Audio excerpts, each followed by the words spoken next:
Welcome everyone to the June 5th, 2024 regular meeting of the San Francisco Elections Commission. I'm the President, Robin Stone. The time is now 6:03 p.m. and I call the meeting to order.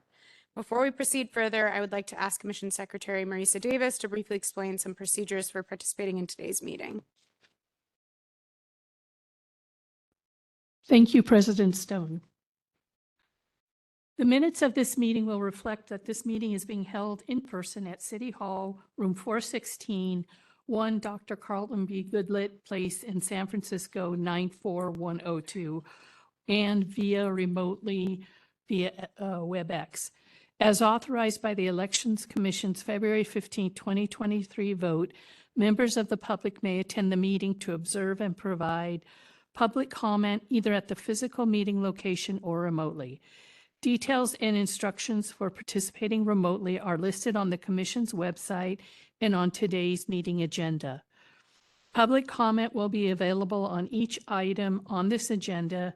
Each member of the public will be allowed 3 minutes to speak, 6 minutes if you are on the line with an interpreter. And when providing public comment, you are encouraged to state your name clearly. Once your 3 minutes have expired, staff will thank you and you will be muted. Please direct your comments to the entire commission and not to a specific commissioner. When joining by phone, you will hear a beep when you are connected to the meeting. You will be automatically muted and in listening mode only. To make public comment, dial *3 to raise your hand when your item of interest comes up. You will be added to the public comment line and you will hear, "You have raised your hand to ask a question. Please wait until the host calls on you."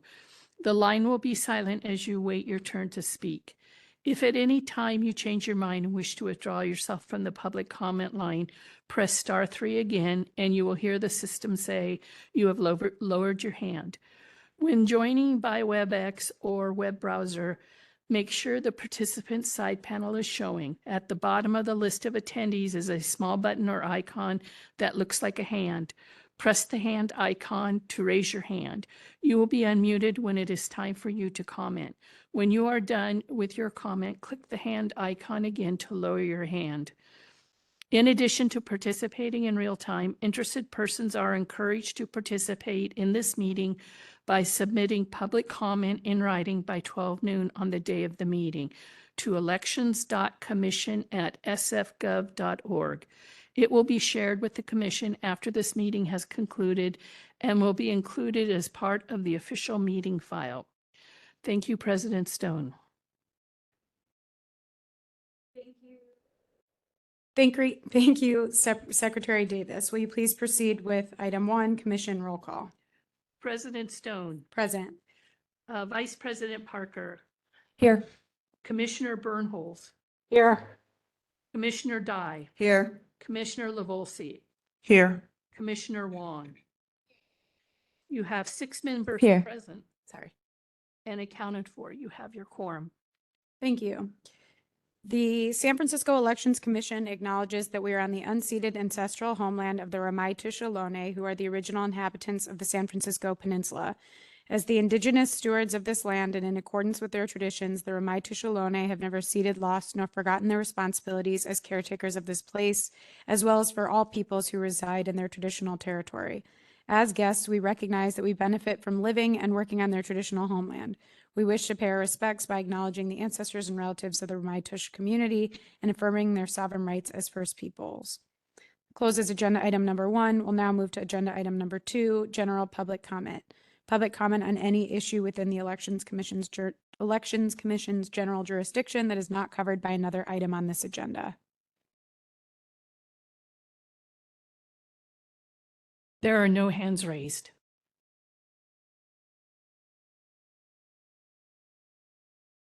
Okay. That closes agenda item number 2. Move to agenda item number 3, approval of previous meeting minutes, discussion and possible action on previous Elections Commission meeting minutes. And I just have to apologize. I didn't upload the meeting minutes, so I apologize. You are not confused that there was no attachment. So I'll share that with folks. We actually have also a couple of meeting minutes that need to be posted on their respective pages that are a little backlogged. So there are old drafts that were there, but we want to update with the edits the final meeting minutes. So in the next meeting, we will have all of that up to date. So let's move to, or if anyone has comment, please feel free to share. Otherwise, we'll move to public comment.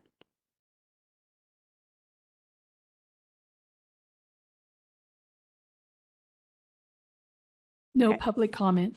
All right, well, okay. Let's move to agenda item number 4, Director's Report. Discussion and possible action regarding the June 2024 Director's Report. We'll hand it to Director Arntz. Thank you, President Stone.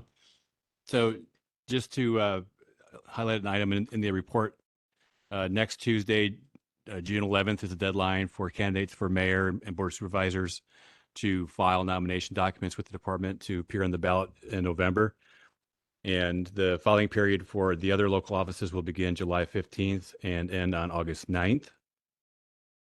Then in addition to what's in the report, today I appeared at the Budget and Finance Committee meeting regarding the 2 accept and expend resolutions, one for $168,000 regarding election security, the second for $60,000 regarding accessible polling place practices.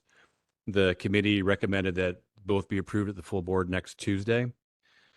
Next Monday, June 10th, are the 2 MEC amendments, one for opting out of AB 1416, which is the inclusion of supporters and opponents on ballot labels for local measures. And we'd opt out if doing so would prevent from exceeding a 6-card ballot. And then the second item at rules next Monday will be the MEC amendment on Chinese character-based names. Both of those have been brought to the commission in previous meetings for its review.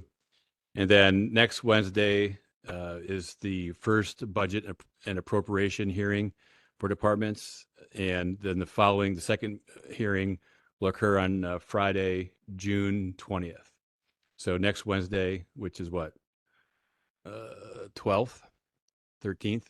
And then the following week on the 20th will be the second hearing. And then from there, I can take any questions on my report.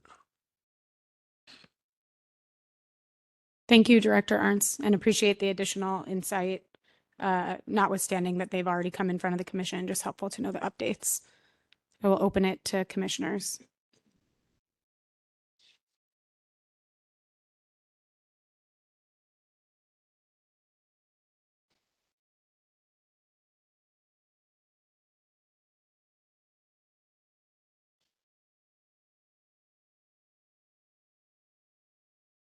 Yes, Vice President Parker. Thank you, as usual, for your really detailed report. I just have a couple of things. Just to acknowledge and appreciate that the registration voting guide for the non-citizen parents seemed really comprehensive and clear, and was glad to read about the consultation you're doing with the Language Accessibility Advisory Committee. And related, I went and looked at the voter portal again and the updates that you all have made, and it's super easy to navigate. So, so thank you for all of that. And I'm wondering, do you all receive feedback about that tool on the site? Like are you hearing from others that it's also easy to navigate or that it's difficult, or any kind of feedback? Over time, we will. We haven't. For the March, I know you haven't for this new one because we're not in the election Right. time quite yet, but for March, even then, do you tend to get feedback on how that tool works? We'll get, especially if people can't navigate it. Yeah. Yeah. But certainly we get some feedback from folks. And not overwhelmingly negative, like people aren't having a hard time from what you can tell. No, I don't Great. think so. And we actually use our site when people contact us, we direct them to our site. So it's actually, we're trying to make it easy as possible. So people don't have to contact us. They can get the information themselves. Mm-hmm. And it's, then people in our office put a lot of time and energy into updating the site and making it better for each election cycle. And so I think it's proved successful so far. That's great. It's what it seems to me. So I was curious if you'd gotten any feedback from folks having any difficult time. So thank you for that. I also One thing I've been thinking about, and I sent you a note about this just this afternoon, so you probably haven't even seen it yet, but maybe to kind of put for future conversation, but related to some of your report here, is I, like many folks, have concern about people's understanding about how ranked choice voting works. People who I know as very smart, intelligent, and connected to elections type people still don't really understand how that works. And I know you all are putting a lot of work into improving that understanding. And so, again, we can put a pin on this if it's worth a different conversation another time. But ranked choice voting and instant runoff are the same thing, correct? They're just different names for the same thing, essentially, from what I can tell and all the reading I have done. Ranked choice voting is a voting method. Instant runoff voting is a label for that voting method. Okay. Why do we call it ranked choice voting as opposed to instant runoff? Because it is the ranked choice voting method approach that we use in San Francisco. And so people rank their candidates. And then also instant runoff voting gives the impression that there's final results, the day of the election. And that was how it was sort of being sold when ranked choice voting started in San Francisco. So I purposely decided to use ranked choice voting versus instant runoff voting, so the people in the public didn't think that by election night all the results would be reported and contest would be final. Ah, I see. Okay. That makes some sense. I appreciate that intention going into that. It's more what I was wondering is does the name sometimes contribute to people's misunderstanding of it? But what you're saying makes sense. So anyway, it's just a thing I've been thinking about. And then the last kind of just appreciations rather than questions. So I appreciate all the information about election security. I read through your the memo that you wrote and the slide deck that was presented to the board, and just want to acknowledge all the safeguards and practices in place and hope that others will take a chance to read that, because I thought it was very thorough and I very much appreciated it, and the transparency around all of that. Glad to see our Mythbuster Mondays might soon make its way to a web page. That was fun to read.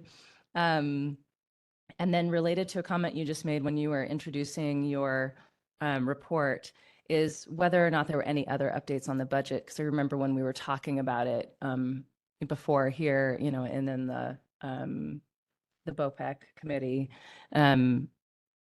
we didn't see how you could really do what you need to do with less than there was. And so I was just wondering how that was being received, by the mayor's office and how it was looking as we're heading towards the final budget approval.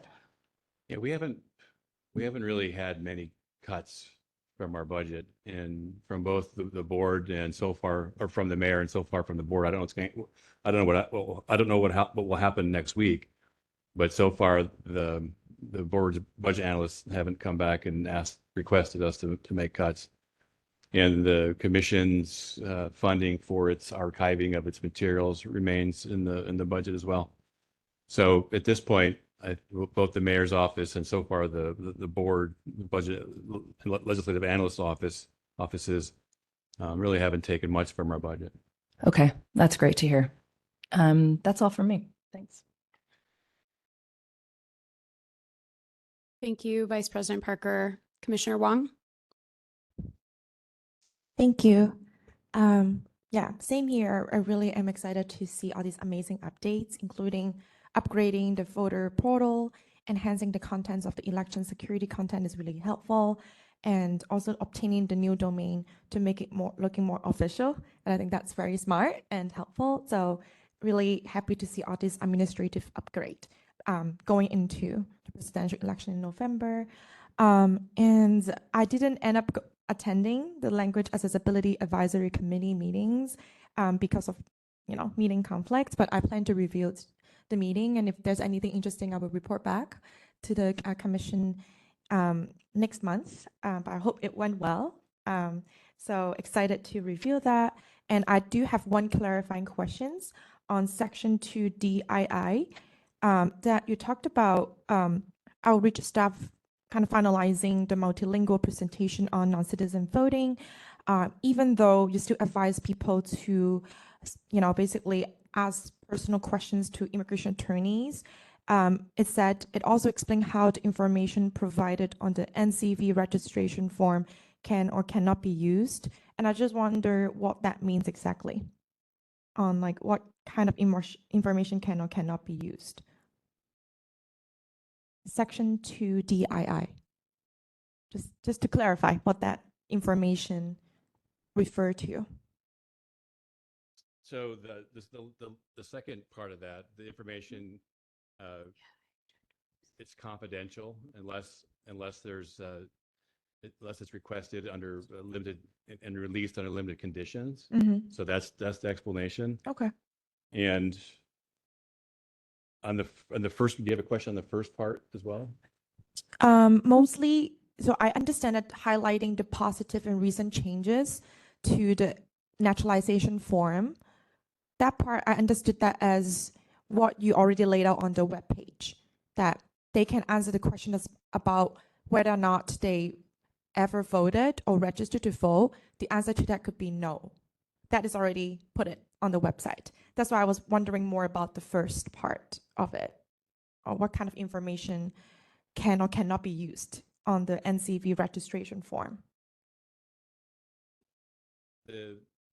It's how the information could be used once it's on the form. Okay. Okay. So there's limited conditions where the department would potentially need to release that information.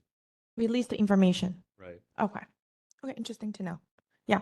And yeah, I would love to like learn more about the multilingual presentation on NCV, just out of curiosity and just to see what kind of information was on there. Thank you for clarifying that. And I'm really also excited for the Elections Mythbusters webpage. I think that's really a smart and approachable way to dismantle disinformation. And I remember last month you mentioned that you're doing some research on engaging voters on WhatsApp and WeChat, but then you also identify some technical issues with that. And that's why the department now plans to implement more strategies on like more regular mainstream platform like Facebook and Instagram. And kind of for context here, I think WeChat and WhatsApp are more widely used among Spanish and Chinese voters and speakers.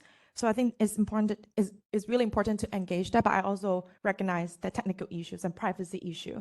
So I think I have one mild suggestion is that once the web page is uploaded and finalized, one thing is really easy thing to do is when the outreach staff do outreach at all these CBOs, from my understanding, they usually have their own WeChat or WhatsApp account. That's how they communicate with their members. So it would be great for them to know there's a web page there. So what they usually can do is to refer to the department webpage, kind of copy and paste what you already had, and you already have Spanish, Chinese, and Filipino translation. They can just copy and paste and use that for their own outreach or promote within their groups. And for other groups like Arabic-speaking folks, they can do their own translation. So I think in that way, you can engage with people on those platforms, but not directly, like kind of indirectly through organization, but it's a matter of like letting them know those resources are there and they can make use of it however they see fit. So just a suggestions that it would be great to share that information with them. Yeah, I think that's it from my end. Thank you. Thanks, Commissioner Wong. Commissioner Dai. Thank you, President Stone. Yes, I want to add the kudos. I do think the key point about Mythbusters moving to the website is the ability to provide that in multiple language, which is something that we brought up in the last meeting. So glad to see you jumped on that right away, and that's great. And also want to amplify what Commissioner Wong said, that we have, a larger and larger segment of particularly younger people, and definitely people for whom English may not be dominant, that are primarily engaging on mobile platforms and mobile messaging systems, which means they may not get to the website. And so I think that's an excellent suggestion, is to engage our army of CBOs to make sure they know about it so that they can push it out through those channels. I also really loved the detailed security webpage, and I appreciated seeing your detailed testimony to the Board of Supervisors. I just wanted to offer my network of folks in the tech industry. I've been working a lot with people in cybersecurity and other folks who are interested in how they can help with this election. And in fact, I was hoping to connect you with, I'll say a little bit more about this in my commission report, but there's some startups that are in content moderation space that I asked them, could you do this for election disinformation and misinformation? And they said, yeah, we could. And then they said, would San Francisco be interested in a pilot? And I said, I can ask Director Arntz and you can have a conversation about it, right? Because from what I understood, correct me if I'm wrong, but when I looked at the plan, which I think was very comprehensive, and I loved seeing the level 1, level 2, level 3 response. It sounds like the monitoring that's happening on social media is just relying on kind of search terms, kind of on Hootsuite, right? On just social media management. So it's somewhat limited, right? Because you have to anticipate what the search terms might be, and it might miss a lot of stuff, particularly if it's not easily searchable, like audio and video. So there may be, private companies that kind of are interested in seeing how they can help cities and counties. And, even at the state level, I told them they had to be talking to the Secretary of State as well to see how they can help suppress damaging information that might influence elections. I also like that you're looking for tools to help members of the public do their own research to see if things are, if they're deep fakes or whatever. And I'm curious if you have come across True Media as one of they're offering beta software to basically detect AIs, deep fakes, and they're partnered with a whole bunch of these other sites. At the moment, no, we're not using that. Yeah, so that's one to look at. I think they have a beta right now, and they're offering it. And that, by the way, they're offering to, public officials. So I recommend all of us sign up for their beta. I signed up for it.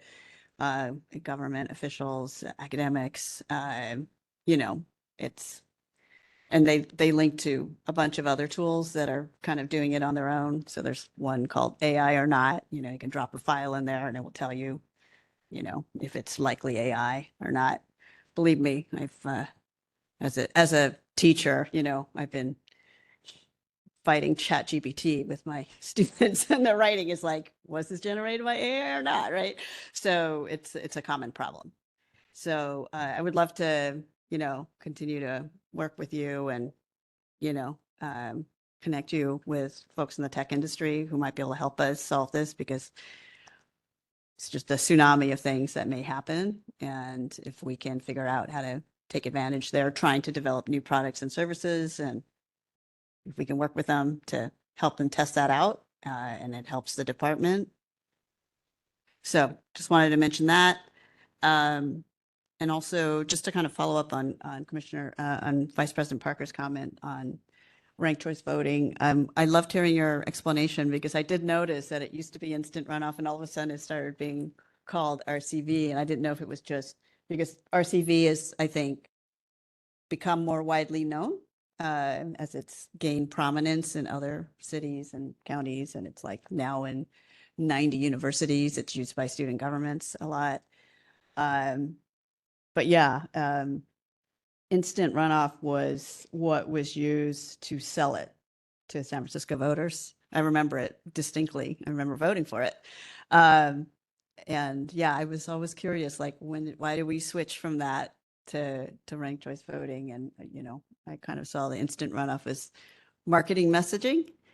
And also there are a lot of different flavors of ranked choice voting, and San Francisco has a particular flavor of it. And At one point, our choices were limited to 3, which was limited by our software, and now we can do more. So sometimes it's limited by technology as well. But I was really happy to see you're already working with Fair Vote, which is kind of the leading organization in terms of educating and trying to promote ranked choice voting. But San Francisco is considered a leader in this since we've had it for so long. So great work. Thank you. Thanks, Commissioner Dye. Other commissioners?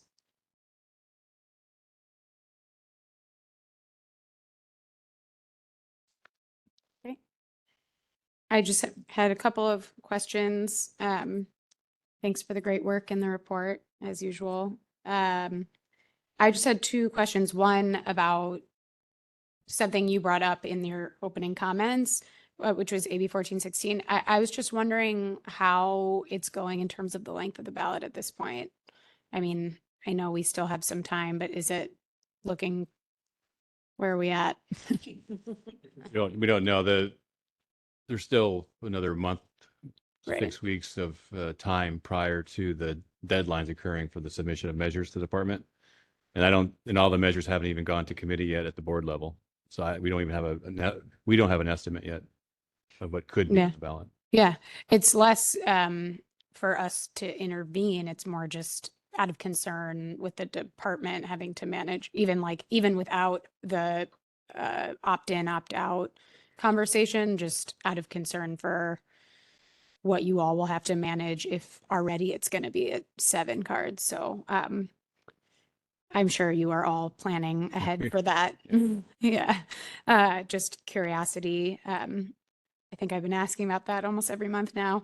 And then the only other question I had was about the poll sites, the locations. I was just curious if, and I'm sure that it does, so this could be just like a yes or no.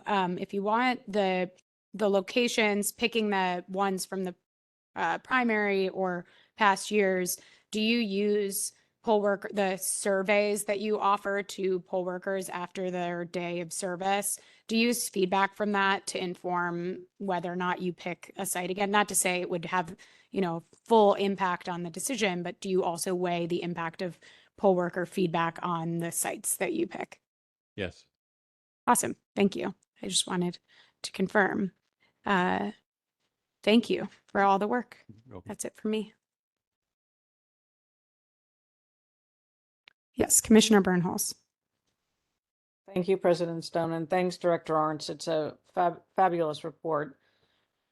My question is, has the department received any threats, and has the department had to activate any elements of its security plan for staff?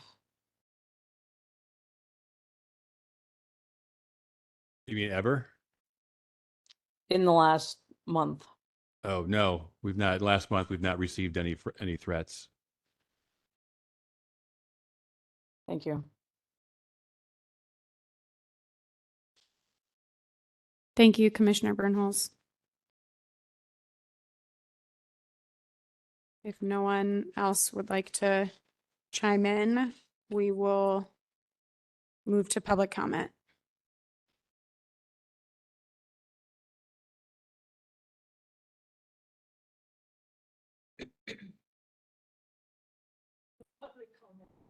Great. The only other piece before we close out and move to the next one, since the director will depart, is just the reminder of the June 13th self-eval timeline. And then I will share that with the full commission for review. Thank you, Director Thanks, Arntz. guys. That closes agenda item number 4. We'll move to agenda item number 5, Commissioners' Reports. Discussion and possible action on Commissioners' Reports for topics not covered by another item on this agenda. Meetings with public officials, oversight and observation activities, long-range planning for commission activities in areas of study, proposed legislation which affect elections, and others. I guess I should have also asked if folks had wanted to ask the director questions before he departed. You looked uneasy when he left. Okay. Okay, well, I'm happy to also support in follow-up questions that he can come back in or provide in his review for July. I'll open that up for folks.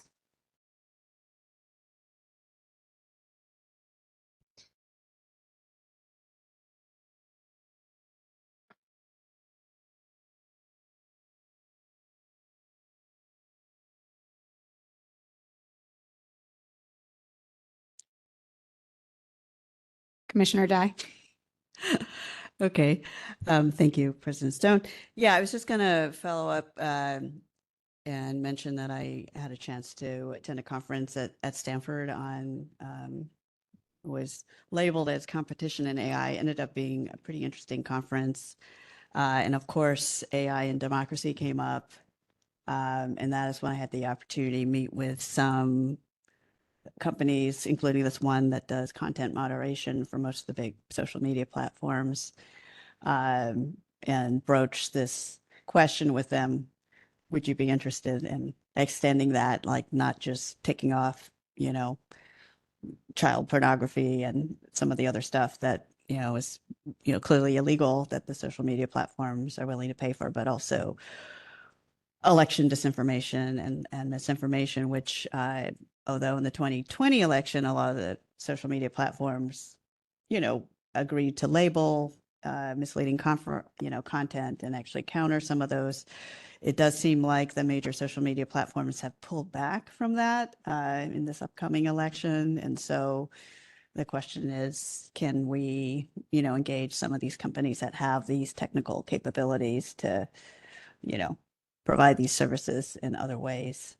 So that was the conference. It was pretty interesting and included a message from Senator Amy Klobuchar, who, of course, is leading the charge on the bipartisan bills in the Senate on AI, including, criminalizing deepfakes that attack candidates.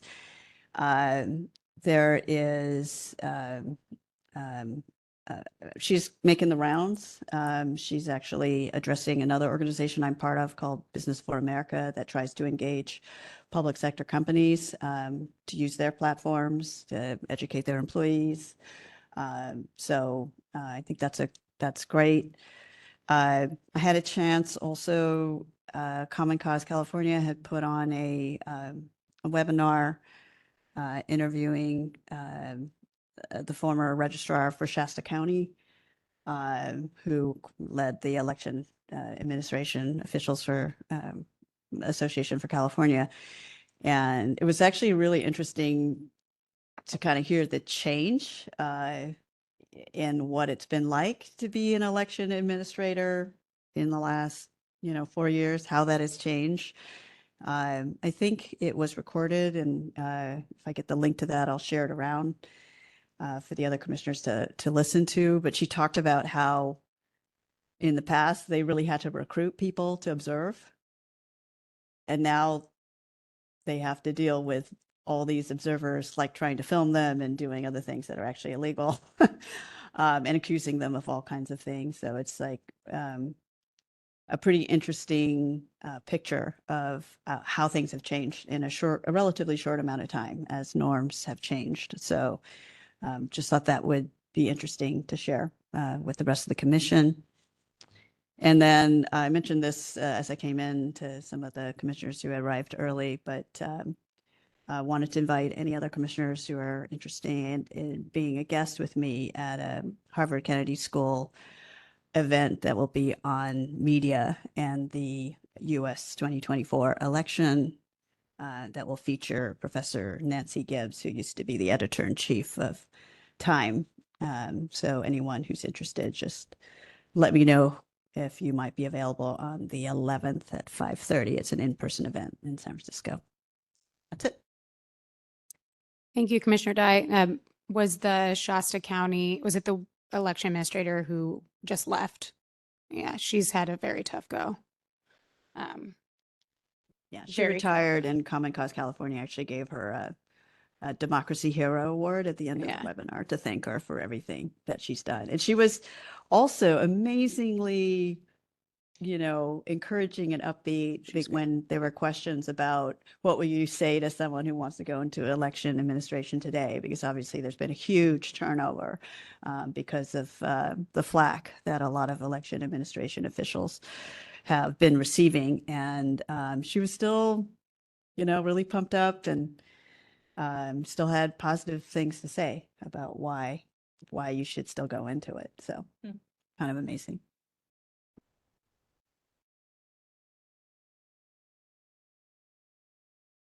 Any other reports?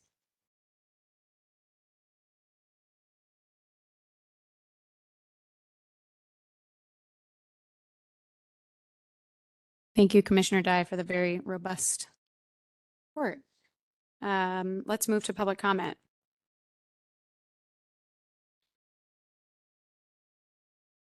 No public comment. Thank you, Secretary Davis. Agenda item number 6, agenda items for future meetings, discussion and possible action regarding items for future agendas. So obviously this is a very light agenda, mostly because we literally just met. The next meeting, I will be agendizing the agenda item around the director's evaluation. So please take note. Those tend to be longer items. So I will, of course, as always, send a note asking folks to provide any items that they want on the agenda, but just keep that in mind. And then just a quick run through of the dates around that. So Director Arntz is going to share his review with me on June 13th. I will distribute that to the full commission. The commission will have the chance to review that and develop and submit individual evaluations. Of course, you can start your evaluation before you receive the directors if you'd like, but obviously it makes it easier. It might be helpful to do it based on his, but you have the form, it's on the website. And then you will share those back to me by June 28th so that I have time to review all of your evaluations and then develop a recap evaluation that I then distribute to everyone.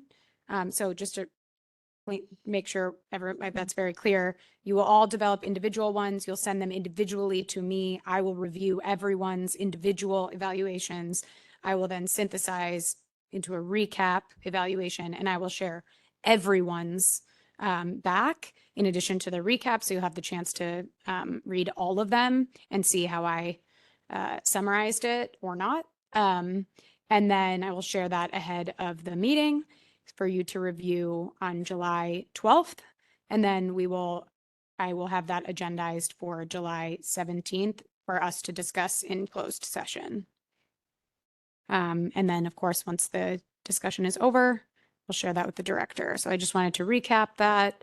Also, Vice President Parker wasn't able to join us in the last meeting, though I did share, just so everyone knows, I did share this process with her ahead of time last meeting. So it wasn't, she's in the loop, but figured it was good to just recap that will be a big part of next meeting. And then, of course, the meeting minutes from last time and this time, which will be brief as well.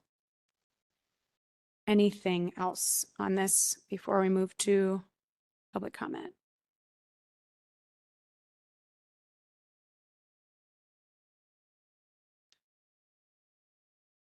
Yes, Commissioner Losey.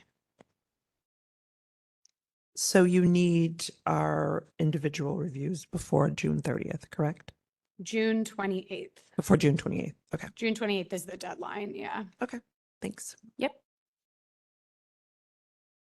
Let's move to public comment.